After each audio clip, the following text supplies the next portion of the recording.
Hello everybody, welcome to Nostalgia Goggles. I'm Chris, also a retro gaming nerd, and Halo 2 was the shit. Like, that game was dope. Like, that game was it. That was like the it game of the time. So when I ask the question, does it hold up? That probably feels odd, but then again, that's the name of the game of the show. With that being said, is Halo 2 still worth playing today? And also, is the anniversary version even worth it? Well, let's find out.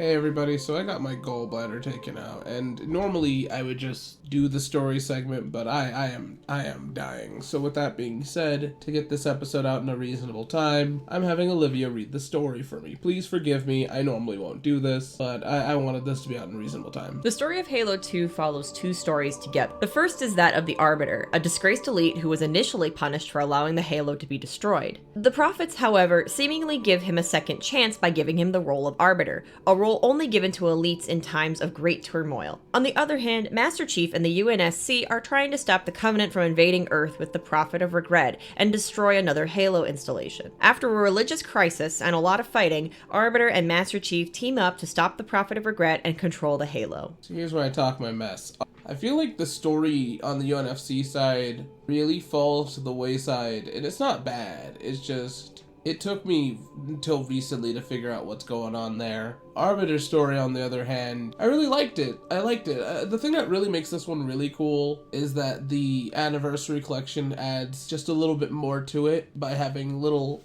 findable cutscenes that gives you a little bit more information on what's going on in Halo 2. All in all, I think that the story itself is pretty solid. I think Arbiter's is a lot more solid than Master Chief's is, but when it gets right down to it, I think that the story is very, very good within this game. I'm gonna go lay down now.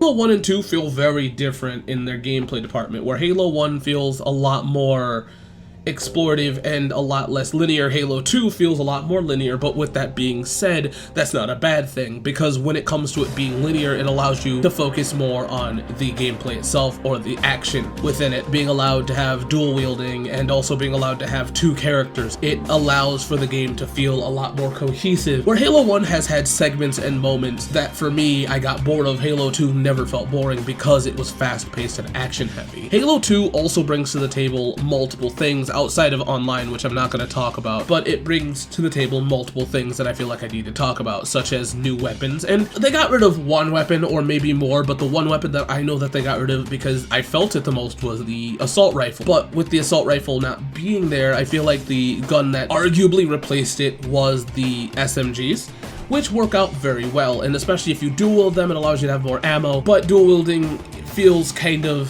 so-so.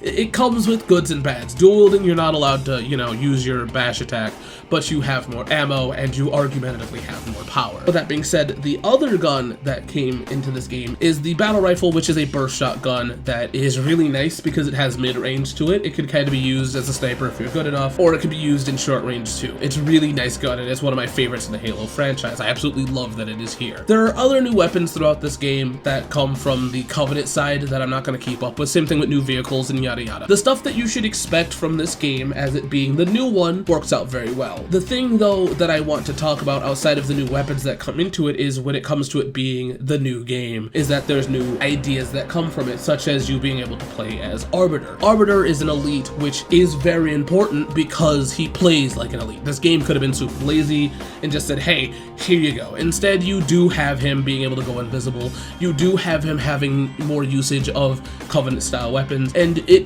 gets more into the story why he's important, which is at the beginning, but still, it's really cool to have that. One of the things I will say that sucks about Arbiter is that his invisibility is on a time limit, which it doesn't, I don't know, it doesn't really matter, but it kind of sucks that it's there. They even acknowledge it in the game that he has it, but because he's wearing more primitive armor, but I feel like, I don't know, I feel like it's just weird that they have to acknowledge that, because we're playing, it would be different if this was online. I would understand why you would have a time limit, because invisibility matters. I feel like him having this invisibility issue might be because the programmers didn't want him to be fully invisible, or I don't really know exactly what the real reason was, but I don't understand it. It is not really a problem, it's just something that always kind of rubbed me the wrong way from back when I started playing this game to now. Another thing that they attempted within this game is boss fights, which I feel are very so-so. The only boss fight that I really kind of have an issue with is when you're fighting one of the prophets. I feel like that boss fight is just silly. I don't know, I just feel like it's silly. I don't really get the point of it. I see why you have it, but for you to fight this guy in this floating chair and for you to end up punching him in the chair, I feel like it's a silly boss fight. I feel like it's a boss fight that just doesn't work, and that might also just be because I don't like boss fights in shooter games. I always feel like in a video game where you can headshot an enemy, you should be allowed, if you have the skill, to one-shot a boss that way.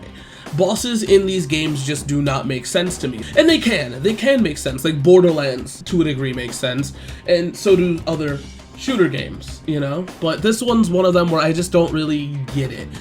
Now, the other ones work out very well, but I just don't like this one. All in all, when it gets right down to it, Halo 2's gameplay is really fun, really exciting, and really just all in all, just awesome. It works out very well. Now, one of the unfortunate things is that I said in the first one that I'm not going to talk about online.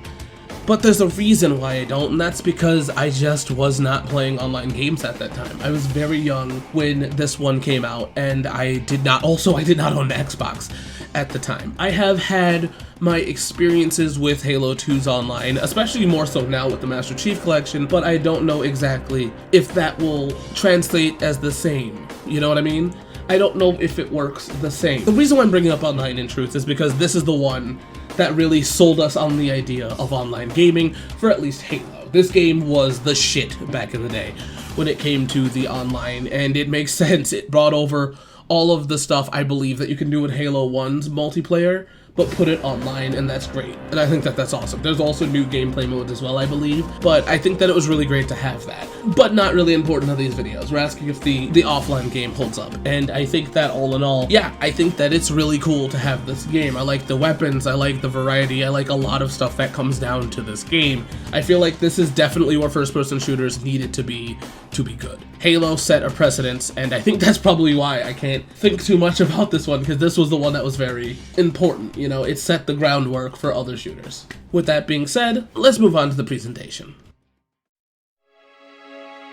So when it gets right down to it, I don't really know how to talk about the presentation of this game, because I wasn't super there when it initially came out. This is where my dead zones kind of exist when it comes to talking about video games and their presentation, because this game to me is very standard when it comes to the looks of a first-person shooter, which I feel like isn't bad, but I feel like at the time it was impressive.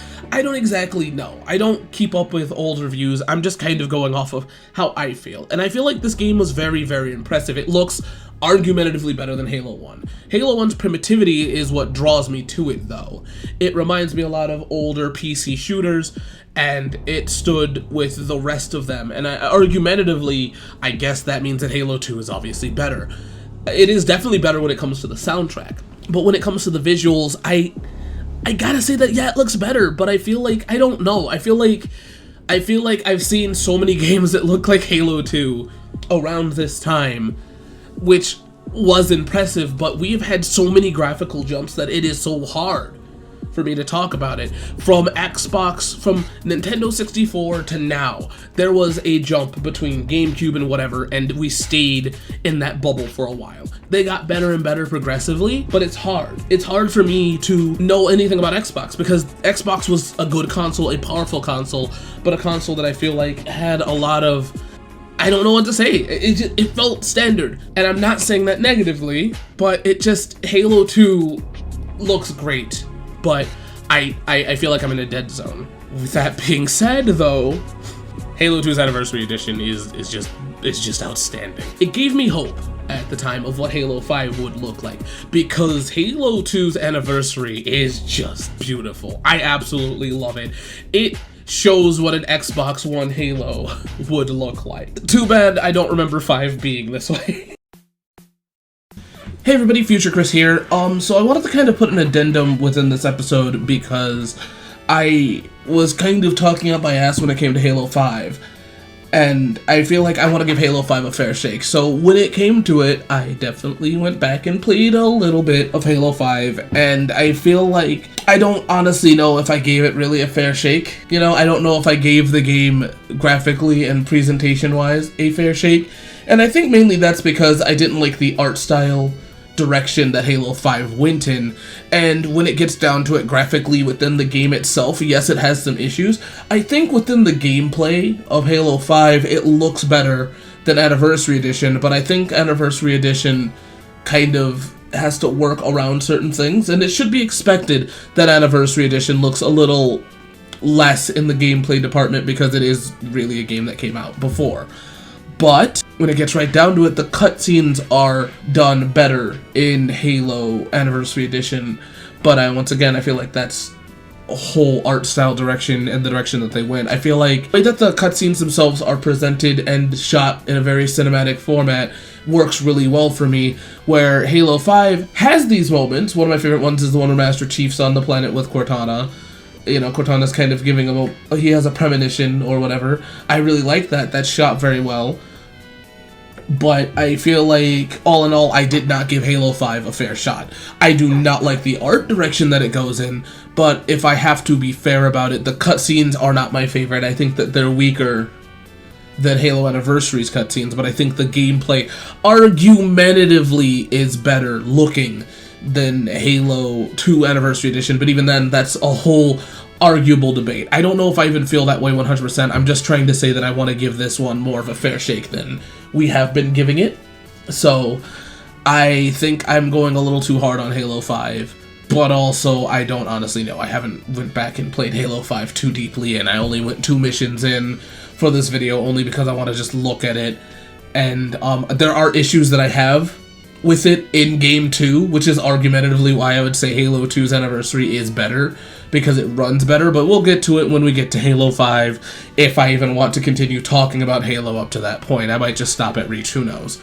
With that being said, let's go back to the actual episode. Especially since Halo's Anniversary Edition kind of was the jumping point for 5. And I think that it kind of sucks because Halo 2's Anniversary Edition just looks so goddamn good. It sounds so goddamn good. It just is outstanding. It makes me so upset that to my knowledge, I need to replay 5. So if I'm wrong, whatever. But it really upsets me that Halo doesn't look this good. This is one of my favorite looking Halos.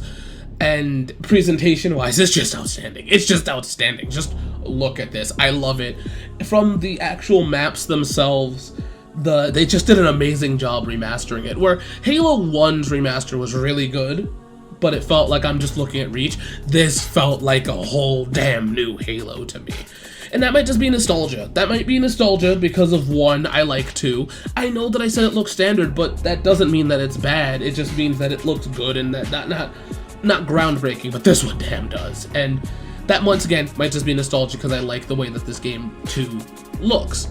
But, like, I don't know, just the Anniversary Edition's the GOAT. I love it. If you ever have a chance to play it, you definitely should. It looks great, it sounds great, it is great. It's really the way that I want to play Halo 2, and I kind of hate that, because it's not that Halo 2's presentation's bad, it's just when you have comparing these, it's just jaw-dropping on how different they are. And not even a bad way. Halo 2 is definitely presents itself very well, but just man.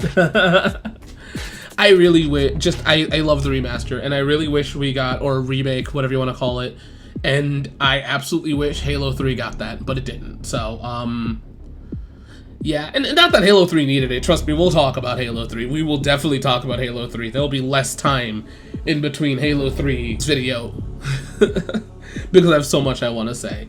With that being said, though, when it gets right down to the presentation, I feel like the original game is pretty standard for the time. Impressive, but standard. And the Anniversary Edition is just the GOAT. With that being said, though, this matters if you can't get your hands on the game. So let's talk about accessibility. So when it gets right down to it, there's only 3 ways to collect Halo 2, which is already surprising, but the 2 ways you're able to do it, one is the original game, which will set you back about $6 to $50, which is very wild, but you can find it for pretty cheap. Then there's the collector's edition, which you'll pay $30 to $50 as well, to even sometimes $100, but realistically $30 is also even pushing it. I found it at mom and pop shops for a decent amount less than that, and if you don't mind all of the stuff that doesn't come with it, you could probably find it for like super cheap. And last but not least, this game is also held on the Master Chief Collection with the Anniversary Edition, which will set you back $25 to $50. All in all, I feel like the best way to collect this game is obviously through the Master Chief Collection, because one, that has all the Halo games up to 4, and I just feel like that's just the better way to get it. Obviously, I would say that like the Xbox One's a viable option, but due to the fact that it's an inconsistent price, it's kind of hard for me to recommend the Xbox version. So, yeah. That being said, let's move on to the goods and the bads. Hey guys, so, Future Chris again, because while I was editing this video, I realized that I forgot to talk about another thing in accessibility.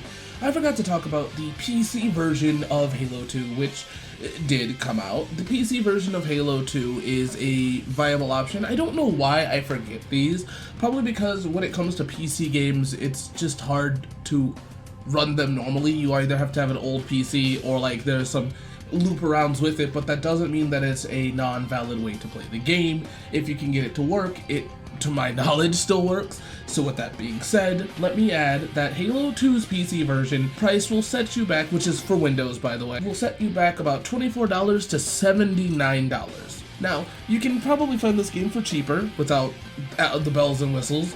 You know, the one that I'm talking about that is $79 is sealed. I'm looking at it as we talk. Yeah, when it gets right down to it, you're gonna pay not too much for it, because even then, the one that I'm talking about that's $24 is like the complete with the manual and also the sleeve, the slip sleeve and stuff like that. But if you don't want that, you can pay about 15 to 10 to I feel like it's a reasonable price. If you can get it running, go for it. I think it'd be really fun to play it on the PC. There's also the Steam versions of the Master Chief Collection, so that also exists for the price of the Master Chief Collection regularly.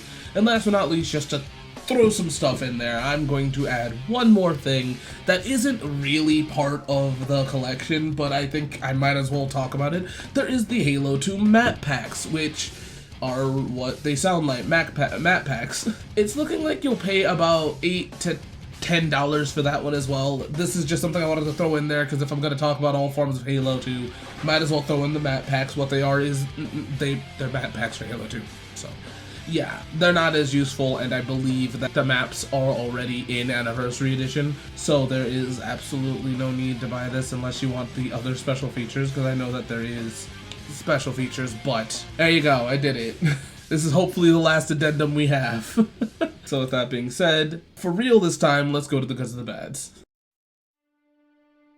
When it gets right down to it, Halo 2 is a super solid shooter, and one that I still think is definitely worth playing today. I think the thing that really makes this game fun is the fact that it is a lot more linear and also a lot more action focused than the other one. It's easier to just pick up and go, and I really like that. Now, I feel like this game definitely, as good as it is, I feel like for me it's kind of overshadowed by the next game, but we'll talk about that. But still, I think that the game's really fun to go back to. I feel like I've gone back to it narratively more than at least Halo 1. I really like how it does definitely carry itself, how fast it feels, how it flows, and how it just works out all together. Another thing that I really like about this game is that the cutscenes feel super cinematic, especially on the original one, but goddamn do I love the Anniversary Editions, making it go above and beyond. I love that. Speaking of which, I love the Anniversary Edition in general. I feel like if you're going to play Halo 2 and you're kind of hemming and hawing at the graphics of Halo 2, which is weird because I feel like that's just what that era looked like, but if you're hemming and hawing at it, you could definitely turn on the Anniversary mode. I just am in love with it, and I kind of really would love to see another Halo game like this, but hey, whatever. I think another thing that's really cool about this game is that the multiplayer was fun as well. I never really played it online that much, but I did like the multiplayer aspects that were here. It was fun. I don't really talk about the online, so I don't know, but I do think that, you know, playing this game with a friend was fun. The maps were really good, and I feel like that's what made it fun. I, once again, have not played it online, and any time that I do, I completely suck at the game, so it really is irrelevant that I'm bringing it up, but I do think that the maps for the online were fun. Me and my friends played it a lot back in the day. Not online, but together. Hell, even me and my partner played it a few times. And, last but not least, I think that the new added weapons and vehicles really are what makes this game fun. I can't say that dual wielding to me is something that is super important, but I do think that it is it's fun, it does add more variety to what Halo 2 brings. I do it out of habit more than actually, thinking about the tactical aspects of it, but I think that all in all, having it there is better than not. So, with that being said, I think that there's a lot of good that comes from Halo 2. With that being said, let's move on to the bads. I feel like it could be off-putting that the assault rifle isn't in this game. I'm only saying this because younger me had that problem. I don't know if it's really that big of a deal, especially since the SMG is a really good replacement. Also, the fact that the assault rifle has never left the franchise since, so it not being in one game really isn't gonna rattle you too much. But back in the day when I was playing it, it was an issue, so maybe somebody out there's listening to this and can hear what I'm saying, or you could just say that I'm a whiny bitch, and that's fair too. The one complaint I really have to say is I'm just not a big fan of the bosses, as you can tell in the video I brought it up. I just feel like the bosses aren't really my thing, and to be fair here, I just don't think that they're executed well in here. I just don't really know how I feel about bosses in first-person shooters, but I go on and on about that in the episode, so I don't need to repeat it, but I just feel like this game didn't do that too well, in my opinion, but that might just be me. Who knows? That's the only thing I can really complain about, and even then, there's like 3 bosses in this game, technically, and so it really doesn't matter. It's not like a big deal. So, with that being said, let's move on to the final thoughts. So, does Halo 2 hold up? Well, yeah, of course it does. Halo 2 did change up Halo a lot, especially since it added new weapons, got rid of some weapons, and also kind of changed up the way we do the story, the way we do the narrative, and just the way the game itself plays. From Halo 1 had a little bit more of like an open world kind of system in some levels. This one focuses on being a lot more linear, which is fine, but I feel like it's different, but not different in a bad way. Halo 2 is a step up in a major way from Halo, and I can see why it was super popular. So with that being said, what is your favorite Halo? Mine is kind of embarrassing because I want to say Reach. I know that Reach is kind of like the basic answer, but it's just so damn good. If you want a non-basic answer, I can give you, I'd argue, a controversial answer, which is Infinite. I love Infinite from the single-player aspect. I don't really know about the multiplayer. I'm not really a multiplayer person anymore. I don't have that time or luxury to do that, but hey, I like what I like. What's your favorite? I'll see you guys next time here on Nostalgia Goggles. Bye!